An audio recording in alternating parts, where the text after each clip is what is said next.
Hello students, आज का हमारा मेन टॉपिक है रोल्स लॉ। रोल्स लॉ को करने से पहले हमें एक बार वेपर प्रेशर को चेक करना पड़ेगा, उसके फैक्टर्स को हम चेक करते हैं। उसके बाद हम रोल्स लॉ को काफी डिटेल से चेक करेंगे। सबसे पहले देखिए वेपर प्रेशर होता क्या है। वेपर प्रेशर होता है partial pressure exerted by the vapours या gas on the surface of liquid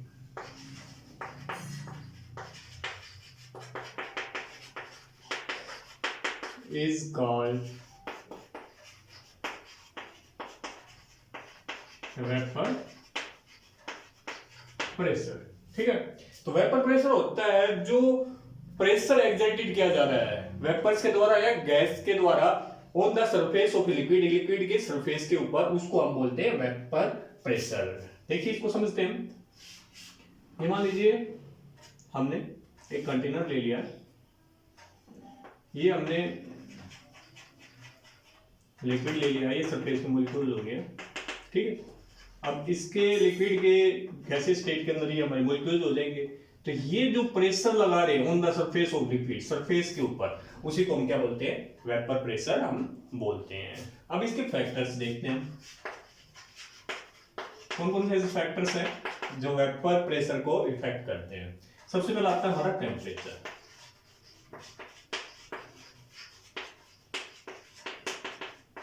देखिए टेम्परेचर में क्या होता है, अब मान लीजिए हम इसको हीट दे रहे हैं, हीट देंगे तो जो हीट है सारी गेन की जाएगी इसके मॉलिक्यूल्स के द्वारा, जो हमारा लिक्विड है या सॉल्यूशन है उसके मॉलिक्यूल के द्वारा गेन की जाएगी। और जैसे ही ये हीट को गेन करेंगे तो इनके पास काइनेटिक एनर्जी इनकी क्या हो जाएगी? इंक्रीज हो जाएगी। तो काइनेटिक एनर्जी इंक्रीज होने के कारण ये क्या हो जाएंगे? बाहर निकलने स्टार्ट हो जाएंगे, वेपर फॉर्मेशन में आने स्टार्ट हो जाएंगे। और जितने ज्यादा वेपर बनेंगे उतना ही ज्यादा तो प्रेशर एक्सर्ट करेंगे सरफेस के ऊपर। तो आप बोल सकते हो जितने ज्यादा वेपर बन रहे हैं उतना ही जो उनका जो प्रेशर है exerted on the surface of liquid, वो भी क्या होता जाएगा? इंक्रीज होता चला जाएगा। तो आप बोल सकते हो अगर टेम्परेचर अगर हम इंक्रीज कर रहे हैं तो वेपर प्रेशर भी हमारा क्या हो जाएगा? इंक्रीज। इसका मेन रीजन हो जाएगा कि जो काइनेटिक एनर्जी है वो हमारी क्या हो रही है? इंक्रीज हो रही है। सेकेंड पॉइंट हमारा नेचर ऑफ लिक्विड। देखिए नेचर ऑफ लिक्विड के अंदर क्या होता है, हम चेक करते हैं इंटरमोलिकुलर फोर्स ऑफ अट्रैक्शन को। अब मान लीजिए जो सरफेस के ऊपर पार्टिकल है, अगर उनके बीच में intermolecular force of attraction weak है, तो वीक होने के कारण इनके बीच में स्पेस होगा, तो जिसके कारण ये इजिली हीट को गेन करके आराम से बाहर निकल जाएंगे। अगर इंटरमोलिकुलर फोर्स ऑफ अट्रैक्शन अगर स्ट्रॉन्ग है तो पहले वेपर बनने से पहले उस फोर्स को हमें ब्रेक डाउन करना पड़ेगा, तभी तो वेपर में जाकर वो बनेंगे। तो आप बोल सकते हो कि जिसका intermolecular force of attraction weak है उसका वेपर प्रेशर क्या होगा? ज्यादा होगा। और जिसका इंटरमोलिकुलर फोर्स ऑफ अट्रैक्शन अगर स्ट्रॉन्ग है तो वहां पर उनका वेपर प्रेशर क्या हो जाएगा? कम हो जाएगा। तो वीक के केस के अंदर, वीक है तो हमारा वेपर प्रेशर ज्यादा होगा, और अगर स्ट्रॉन्ग है तो हमारा वेपर प्रेशर हमारा क्या हो जाएगा? कम हो जाएगा। ठीक है, ये हमारे मेन फैक्टर थे किसके? वेपर प्रेशर के। अब हम क्या करते हैं, रोल्स लॉ क्या होता है। देखिए रोल्स लॉ और हेनरी लॉ अप्रोक्सीमेट सेम है। हेनरी लॉ ने ये बताया था जो सोलिबिलिटी के केस के अंदर कि प्रेशर एक्सर्ट करोगे तो सोलिबिलिटी भी ज्यादा हो जाएगी। और इन केस ऑफ मोल फ्रैक्शन के केस के अंदर ये बताया था कि जो आप प्रेशर अगर अप्लाई कर रहे हो तो वो डायरेक्ट प्रोपोर्शनल होता है किसके? मोल फ्रैक्शन के लिए। उस वहां पर हम गैस बाहर कोई दूसरी गैस है उसको उसके अंदर डिसॉल्व करने की कोशिश कर रहे हैं। पर इन केस ऑफ रोल्स लॉ को हम अब चेक करते हैं। रोल्स लॉ ने भी बिल्कुल सेम एज इट इज यही बात बताई थी, पर रोल्स लॉ एप्लीकेबल है वोलेटाइल के लिए, वोलेटाइल सब्सटेंसेस के लिए। देखिए वोलेटाइल सब्सटेंस क्या होते हैं? वोलेटाइल सब्सटेंस आप वो उनको बोल सकते हैं जो लिक्विड के अंदर तो होते हैं, साथ ही साथ वेपर फॉर्म के अंदर भी एक्टिवेट करते हैं। लिक्विड के साथ वेपर फॉर्म के अंदर भी एक्टिवेट करते हैं, उनको बोलते हैं वोलेटाइल सब्सटेंस। फॉर एग्जांपल जैसे पेट्रोल हो गया, पेट्रोल लिक्विड स्टेट के अंदर भी एक्टिवेट करता है और वेपर फॉर्मेशन के अंदर भी एक्टिवेट करता है। तो रोल्स लॉ ने बताया था for volatile substances, partial pressure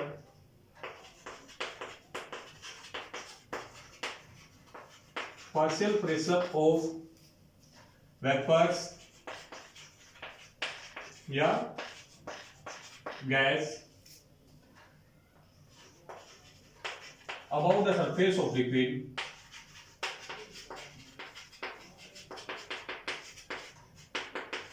is directly proportional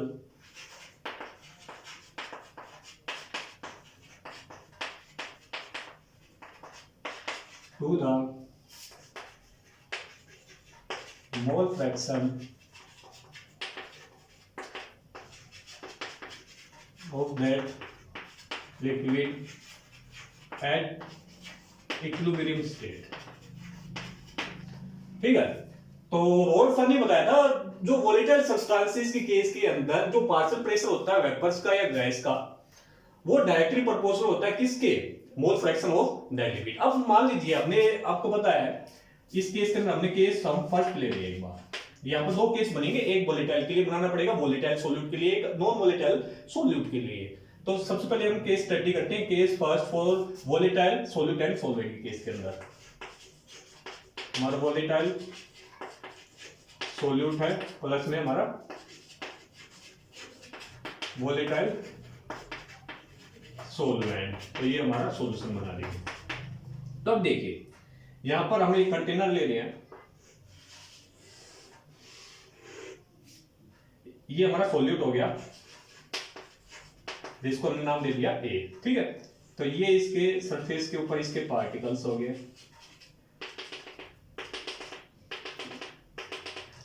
ठीक है, अब वोलेटाइल है तो लिक्विड स्टेट के साथ वेपर फॉर्म के अंदर भी एग्जिट करेगा, तो ये इसके वेपर्स हो गए। ठीक है, अब अकॉर्डिंग टू रोल्स ने क्या बताया था जो पार्शियल प्रेशर होता है। ठीक है, अब जो पार्शियल प्रेशर किसका, ए का, वो डायरेक्टली प्रोपोर्शनल है किसके, मोल फ्रैक्शन जीटा ए या एक्स ए बोल सकते हो गया। ठीक है, सेम उसी प्रकार ये हमने सॉल्वेंट का केस ले लिया, लिक्विड यहां पर हमने ले लिया बी, तो ये इसके सरफेस के हो गया। ठीक है, तो ये वेपर फॉर्म के अंदर भी एग्जिट करेंगे, और ये जो प्रेशर यहां पर लगा रहे हैं, ठीक है, तो इन केस ऑफ बी के केस के अंदर हम क्या बोल सकते हैं, P B is equal to जितना बी या एक्स बी बोल दो। ठीक है, तो पी बी डायरेक्टली प्रोपोर्शनल हो जाएगा। ठीक है, अब देखिए दोनों केस के अंदर ये प्योर स्टेट है, ये भी प्योर है, जो सॉल्यूट ए हमारा इसमें खाली ए के मॉलिक्यूल्स है, ये बी है इसके अंदर ओनली बी के मॉलिक्यूल्स है। तो यहां पर जो प्रेशर लगाया जाएगा पार्शियल प्रेशर वो हमने मान लिया पी ए नोट मान लिया, यहां पर जो पार्शियल प्रेशर लगाया जा रहा है वो मान लिया हमने पी बी नोट मान लिया। ठीक है, तो डायरेक्ट प्रोपोर्शनल के साइन को हटाओगे तो P A is equal to हमारा कांस्टेंट की टर्म में हमारा आ जाएगा पी नोट ए एक्स हो गया। तो यहां पर अगर डायरेक्ट प्रोपोर्शनल के साइन को हटाओगे तो P B is equal to P note B X B हो गया है। ठीक है, अब हम क्या करते हैं, दोनों को मिला देते हैं, हम सॉल्यूशन का फॉर्मेशन कर देते हैं। तो हमने इन दोनों को आपस में मिला दिया है। ठीक है, तो यहां पर अब देखिए यहां पर जो सरफेस के ऊपर मॉलिक्यूल्स हैं क्या वो एक के बनेंगे, नहीं ना, क्योंकि ए और बी दोनों के मॉलिक्यूल्स आ गए, तो सरफेस के ऊपर भी ए के भी होंगे और बी के भी होंगे, दोनों के होंगे। तो ये मान लीजिए ए का है, ये मान लीजिए बी का है हमारा वेपर। ठीक है, ये अब पार्शियल प्रेशर जो लगा रहा है on the surface of liquid वो हमने मान लिया पीए, और बी इन देखिए ये जो पीए है ये केस है सॉल्यूशन केस के अंदर जब दोनों इंटरमिक्स हो चुकी है ए और बी, तो बी यहां पर जो प्रेशर लगाएगा वो हमने मान लिया पी मान लिया। ठीक है, अब जो टोटल प्रेशर इसको लग रहा है वो किसके बराबर होगा, दोनों के एडिशन के बराबर ही तो होगा। जो पार्शियल प्रेशर है ए के द्वारा पीए हो गया, पार्शियल प्रेशर बी का पीबी हो गया। अब अगर हम इनडायरेक्टली इसको ये बोले जो टोटल प्रेशर है यहाँ पर पी टोटल, पी किसके बराबर हो जाएगा, दोनों के एडिशन के बराबर ही तो आएगा। तो ये हो जाएगा हमारा P A plus P B हो गया, क्लियर है यहां तक। एक बार फिर से देखिए, समझने की कोशिश करना है। जो सॉल्यूट ए था वो हमारा बिल्कुल प्योर था, ठीक है।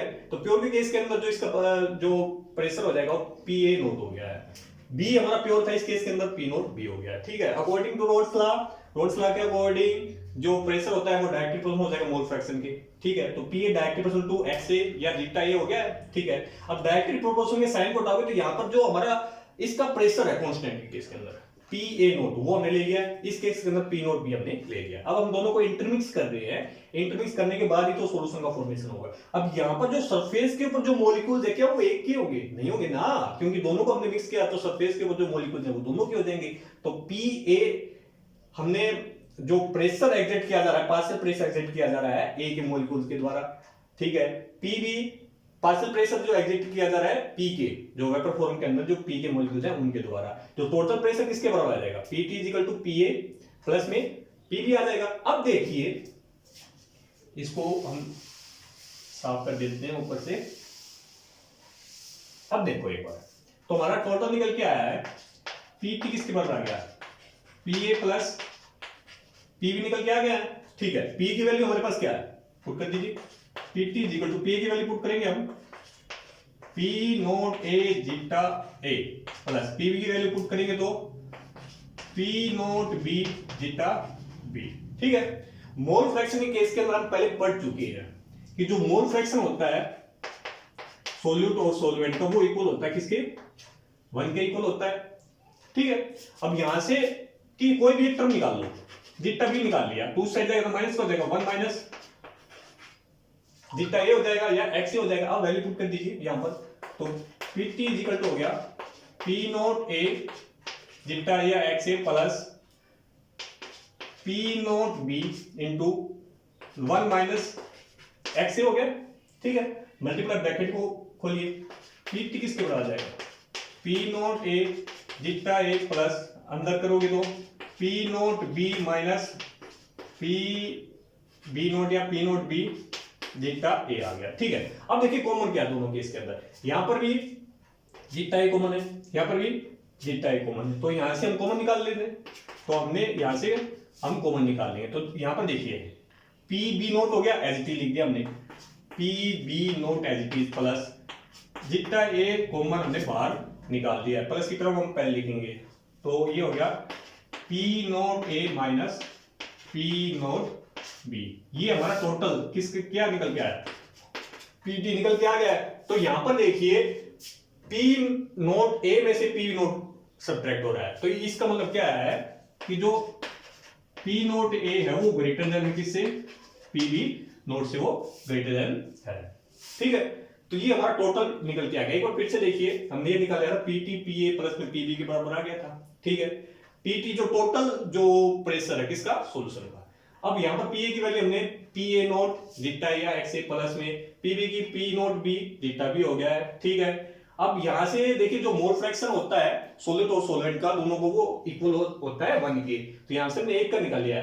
हमने यहां पर जीटा बी या एक्स बी इक्वल हो जाएगा 1 माइनस जीटा ए के बराबर आ जाएगा। वैल्यू हम यहां पर पुट कर देंगे, पुट करने के बाद अब मल्टीप्लाई करेंगे तो पी बी नोट अंदर चला जाएगा minus P B nought zeta A हो गया है, ठीक है। अब यहां से कॉमन क्या निकल रहा है? जीटा ए हमारा कॉमन निकल रहा है, तो हमने कॉमन निकाला है, ये आ गया है। तो ये केस है P A note greater than है पी बी नोट से। अगर यहां पर हमने वैल्यू पुट करी थी किसकी? जीटा बी की वैल्यू पुट करी थी ना, अगर आप जीटा ए की वैल्यू पुट करोगे तो ये जो टोटल निकल के आ जाएगा पी टी नोट टोटल निकल आएगा P note A plus zeta B into P note B minus P note ए।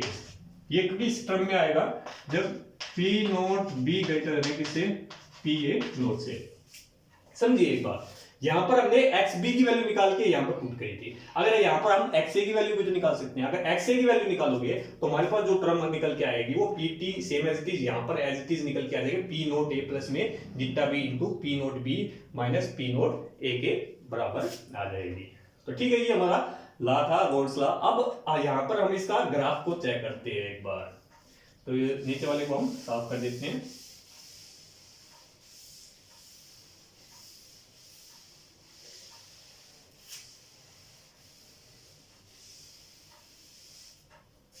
देखिए हमारे पास तीन टर्म्स निकल के आई है, तीन तरह की इक्वेशन निकल के आई है।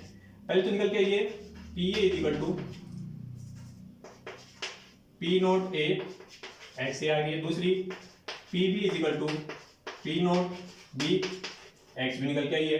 तीसरी हमारे पास ये मान ली हमने पी टी इक्वल टू आ गई हमारी P note B plus X A into P note A minus P note B. ठीक है, तो ये जो पहली दो इक्वेशन है वो लाइन इक्वेशन को शो कर रही है, और वो हो जाएगी जो लाइन इक्वेशन हमारी y equal to M X को शो कर रही है। ये हमारे मैथ के अंदर आता है। जो इसका मतलब क्या है, ये ओरिजिन में से जाएगी, ये दोनों लाइनें ओरिजिन में से जा रही हैं, और ये जो है ये हमारी लाइन इक्वेशन शो कर रही है y equal to M X plus C को। ये थोड़ा सा मैथमेटिक्स टर्म आ गई, लाइन इक्वेशन आ गई, हम पढ़ चुके हैं, ज्यादा सिंपल सी बात है। यहाँ पर ग्राफ बनाएंगे थोड़ा सा यूज होगा इनका, और ये जो ग्राफ बना रहे हैं वो काफी इंपॉर्टेंट है। आगे का जो हमारा लेक्चर आएगा आइडियल नॉन आइडियल सॉल्यूशन, उसके अंदर भी यूज होगा, तो थोड़ा सा समझने की कोशिश करना। अब देखिए यहाँ पर, तो यहाँ पर मेनली जो ग्राफ है partial pressure and mole fraction के बीच में हमारा बन रहा है। ठीक है, तो देखिए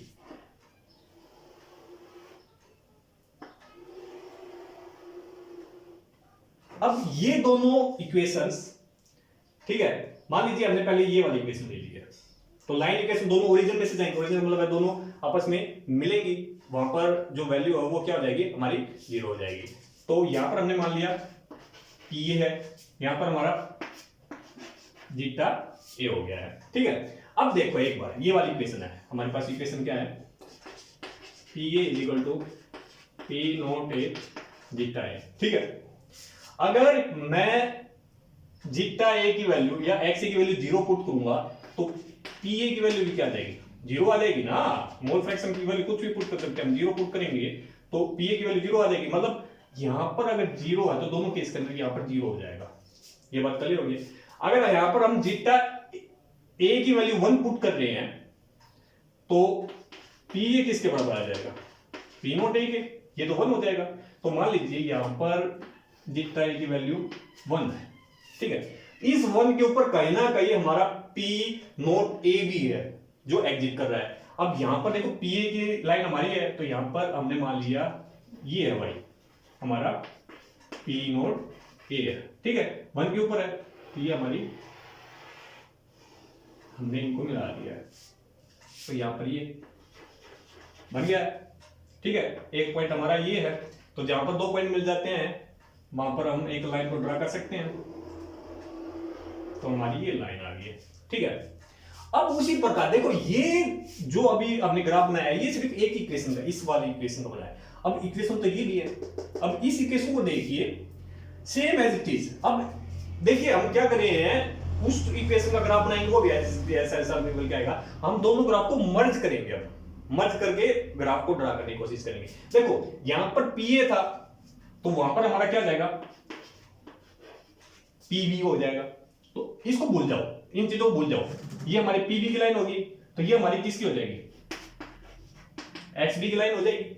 ठीक है, तो इन दोनों केस के अंदर यहां पर क्या जाएगा, जीरो हो जाएगा, तो यहां पर एक्सबी की वैल्यू क्या जाएगी, 1 हो जाएगी। तो यहां पर कहीं ना कहीं सेम एज इट इज, वहां पर हमारा पी नोट ए था तो यहां पर भी कहीं ना कहीं हमारा क्या होगा, अगर आप वैल्यू पुट करोगे एक्स बी की 1। देखिए फिर से समझिए, ये वाला ग्राफ हम बना चुके हैं, अब हम दूसरा जो ग्राफ बना रहे हैं उसी को हम इसी के अंदर मर्ज करके बना रहे हैं। तो इस वाली पोर्शन को भूल जाओ, एक लाइन हमारे पास ये वाली हो गई, एक लाइन हमारे पास ये वाली हो गई है, ये वाली लाइन हमारी पीबी वाली हो गई है, और ये वाली लाइन हमारी एक्सबी की हो गई है। ठीक है, दोनों ओरिजिन के ऊपर मिल रही है, तो पीबी और एक्सबी के केस के अंदर हमारा ये 0 वाला पॉइंट हो गया है। ठीक है, ये हमारा 1 वाला पॉइंट हो गया है। अब यहां पर एक्स बी की वैल्यू अगर 1 पुट करेंगे तो पी बी किसके बराबर आएगा, पी नोट बी के इक्वल आएगा ना, निकल के आएगा। तो अब इस लाइन के ऊपर कहीं ना कहीं पी बी नोट है। अब यहां पर देखो ये केस हमने लिया था पी नोट ए ग्रेटर देन है पी नोट बी से, मतलब जो पी ए है वो बड़ा है किससे, पी नोट बी से, तो इससे हम ऊपर नहीं लेके जा सकते, तो ये यहां पर अगर इससे कहीं ना कहीं नीचे होगा क्योंकि पी नोट ए बड़ा है पीबी से, तो यहां पर हमने मान लिया पी नोट बी मान लिया। ठीक है, अब हमारे पास फिर से वापस 2 पॉइंट निकल के आ गए, इन दोनों को हम मर्ज कर देंगे। कर दिया है। अब यहां पर 2 आ गए हैं, तो ये जो हमारी ये वाली जो लाइन आएगी ये टोटल पीटी के केस के अंदर आ गई है। पीटी पीए प्लस में पीबी के केस के अंदर हमारे पास ये लाइन हमारी आ गई है। तो ये था हमारा roles law for case of volatile solute के केस के अंदर। फिर से देखिए हमारे पास 2 ग्राफ निकल के आते, दोनों को हमने मर्ज कर दिया, तो मर्ज करने के बाद हमारा ये ग्राफ हमारा बन गया। इस वीडियो को बार बार देखिए, इस ग्राफ को समझना बहुत जरूरी है, फिर दोबारा देखिए, समझ में आएंगी चीजें। एक बार समझ में नहीं आ रही है तो दोबारा फिर से दोबारा चेक करिए, तभी जाके चीजें समझ में आएगी। और ये ग्राफ काफी इंपॉर्टेंट है, आगे के जो हमारे लेक्चर्स आएंगे वहां पर इन चीजों का यूज होगा, इसलिए इस चीज को बार बार देखिए जब तक समझ में ना आए। तो ये था हमारा किस केस के अंदर, वोलेटाइल सॉल्यूट के केस के अंदर। अब जो रोल्स लॉ है अब हम चेक करते हैं नॉन वोलेटाइल के केस के अंदर। इसको हम साफ कर देते हैं।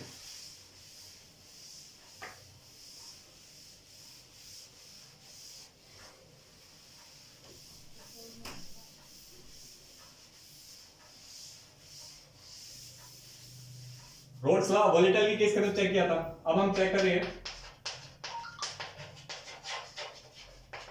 नॉन वोलेटाइल सॉल्यूट के केस के अंदर। देखिए नॉन वोलेटाइल सॉल्यूट क्या है, जिसका वेपर प्रेशर होगा ही नहीं, क्योंकि वेपर्स के अंदर ये एग्जिट करेगा नहीं। अगर वेपर्स के अंदर एग्जिट नहीं कर रहा तो वेपर प्रेशर इसका होगा ही नहीं। ठीक है, अब देखिए तो अगर सॉल्यूट का वेपर प्रेशर नहीं है तो सॉल्वेंट का तो होगा ही। तो रोल्स लॉ एप्लीकेबल होगा किस केस के अंदर, सॉल्वेंट के केस के अंदर। तो आप बोल सकते हो हमारे पास देखिए जो रोल्स लॉ एक्चुअली में हमारे पास क्या निकल के आया था, P is equal to P naught X। ठीक है, अगर सॉल्वेंट के केस के अंदर बोलेंगे तो इसको देखिए, सॉल्वेंट के केस के अंदर तो vapour pressure of solvent in solution is equal to the, ये हमारे पास क्या था, P नॉट प्योर के केस के अंदर था, और ये हमारा मोल फ्रैक्शन था। तो सबसे पहले मोल फ्रैक्शन बोल लेते हैं, is equal to the mole fraction of solvent in solution, दोनों मल्टीप्लाई कर रहे हैं, मल्टीप्लाई। ठीक है, पी नॉट प्योर स्टेट के लिए था, तो आप बोल सकते हो vapour pressure of solvent in pure state. ठीक है, यहां तक हमने निकाल लिया था। अब देखिए नॉन वोलेटाइल के केस के अंदर हमारा क्या हो रहा है, नॉन वोलेटाइल सॉल्यूट के केस के अंदर हमारा क्या हो रहा है, देखिए सॉल्यूशन होता है, सॉल्यूशन के अंदर सॉल्यूट भी प्रेजेंट और सॉल्वेंट भी प्रेजेंट। अब मान लो सॉल्यूट का वेपर प्रेशर 0 है, तो जो सॉल्वेंट का जो वेपर प्रेशर होगा वही तो सॉल्यूशन का होगा। तो यहां पर vapour pressure of solution is equal हो जाएगा किसके, vapour pressure of solvent in solution के इक्वल हो जाएगा। ठीक है, तो vapour pressure of solvent in solution को मैं सिर्फ बोल सकता हूं वेपर प्रेशर ऑफ सॉल्यूशन, क्योंकि सॉल्यूट का 0 है, जो वेपर प्रेशर सॉल्वेंट का होगा वही पूरा सॉल्यूशन का होगा। तो यहां पर हम बोल देंगे वेपर प्रेशर ऑफ सॉल्यूशन किसके इक्वल हो जाएगा, same as it is mole fraction of solvent, mole fraction of solvent in solution multiplied by the vapor pressure of solvent in pure state। ठीक है, अब देखिए वेपर प्रेशर ऑफ सॉल्यूशन को मैंने रिप्रेजेंट कर दिया PS से, is equal to mole fraction of solvent को हमने रिप्रेजेंट कर दिया X1 मान लिया, तो मोल फ्रैक्शन इज सॉल्वेंट के लिए। ठीक है, वेपर प्रेशर प्योर स्टेट के लिए P नॉट मान लिया है, यहां तक हो गया। अब यहां से देखिए मोल फ्रैक्शन निकाल दीजिए, X1 is equal to PS upon में P नॉट हो गया। ठीक है, अब यहां पर देखिए मोल फ्रैक्शन X1 किसके इक्वल होगा, N1 अपॉन में N1 प्लस में N2। ये हम पीछे मोल फ्रैक्शन के केस के अंदर चेक कर चुके हैं। जिन बच्चों को मोल फ्रैक्शन के बारे में नहीं पता है तो वो मोल फ्रैक्शन की पीछे वाली वीडियो को चेक कर लीजिए। तो यहाँ पर जो नंबर ऑफ मोल्स है ऊपर है वो किसके हैं, सॉल्वेंट के हैं। अगर आप सोल्यूट लेते तो number of moles of solvent upon में total number of moles of the solution होता है। अब यहाँ पर हमने सॉल्वेंट ले रखा है तो number of moles of solute solvent upon में total number of moles of solution हो जाएगा। ठीक है, वैल्यू पुट कर दीजिए।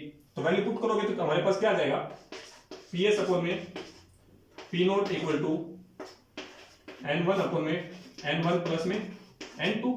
ठीक है, दोनों इक्वेशन आ गई हमारे पास। अब दोनों साइड 1 में से सब्ट्रैक्ट कर दीजिए, तो 1 में से सब्ट्रैक्ट करोगे, इस साइड लिख रहे हैं हम 1 माइनस पी एस अपन में P naught equal to 1 minus n1 upon में n1 प्लस में n2। देखिए यहां पर भी 1 में से सब्ट्रैक्ट करना है, इसको भी 1 में से सब्ट्रैक्ट करना है, एलसीएम ले लीजिए, तो ये आ जाएगा हमारे पास P naught minus P S upon में पी नोट हो गया, तो इसको करोगे तो n1 प्लस में n2 माइनस n1 अपन में n1 प्लस में n2 हो गया, n1 से n1 कट गया हमारा, तो हमारे पास P naught minus P S upon में पी नोट किसके इक्वल आ गया है, n2 अपन में n1 प्लस में n2 के हमारे पास इक्वल आ गया है, ये हमारे पास फाइनल टर्म निकल के आ गई है। अब देखिए जो हमारा P naught minus P S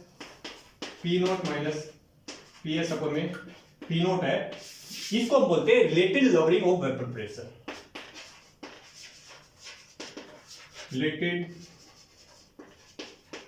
lowering of vapour pressure, इसको हम आगे क्वालिटेटिव प्रॉपर्टीज के अंदर चेक करेंगे, ठीक है। और यहां पर देखिए आप एक बात समझ रही होता है, n1 लिया था हमने किसके केस के अंदर, सॉलिड के केस के अंदर, अब n2 क्या आ जाएगा, सॉरी n1 हमने लिया था सॉलिड के केस के अंदर, तो n2 हमारा सॉल्यूट आ जाएगा, तो ये आ जाएगा मोल फ्रैक्शन ऑफ सॉल्यूट, तो ये हो गया हमारा मोल फ्रैक्शन ऑफ सॉल्यूट हो गया, ठीक है। तो in case of non volatile solid के केस के अंदर जो related lowering of vapour pressure है वो इक्वल हो जाता है मोल फ्रैक्शन ऑफ सॉल्यूट के इक्वल हो जाता है। तो एक बार फिर से देखते हैं हम इसको, नॉन वोलेटाइल के केस के अंदर क्या होता है, जिसका वेपर प्रेशर क्या होता है, 0 होता है, तो सॉलिड के केस लेंगे vapour pressure of solvent in solution is equal to the mole fraction of solvent in solution multiplied by the vapour pressure of solvent in pure state हो जाएगा। तो अब नॉन वोलेटाइल सॉल्यूट के case के अंदर vapour pressure solution का किसके इक्वल हो जाएगा, वेपर प्रेशर ऑफ सॉल्वेंट के इक्वल हो जाएगा, ठीक है। तो वेपर प्रेशर ऑफ सॉल्यूशन, अब देखिए दोनों के केस के अंदर यहां पर वैल्यू पुट कर देंगे हम, PS is equal to x1 p naught हो जाएगा, x1 हमारा PS अपन p नोट यहां से निकाल लेंगे। अब x1 हमारा सॉल्वेंट को रिप्रेजेंट कर रहा है, तो number of moles of solvent upon में total number of moles of solution हो जाएगा, वैल्यू पुट कर देंगे, दोनों को 1 में से सब्ट्रैक्ट कर देंगे, ठीक है, हमारे पास रिलेटिव लवरिंग वेपर प्रेशर निकल के आ जाएगा। ये आज का हमारा टॉपिक था, इसको बार-बार अगर चीजें समझ में आनी, इसको बार-बार रिपीट करके देखिए, चीजें समझ में आएंगी, एक बार समझ में नहीं आएंगी। नेक्स्ट वीडियो के अंदर हम ideal solution non ideal solution को करेंगे, तब तक इनकी प्रैक्टिस करिए। Till then bye, thank you.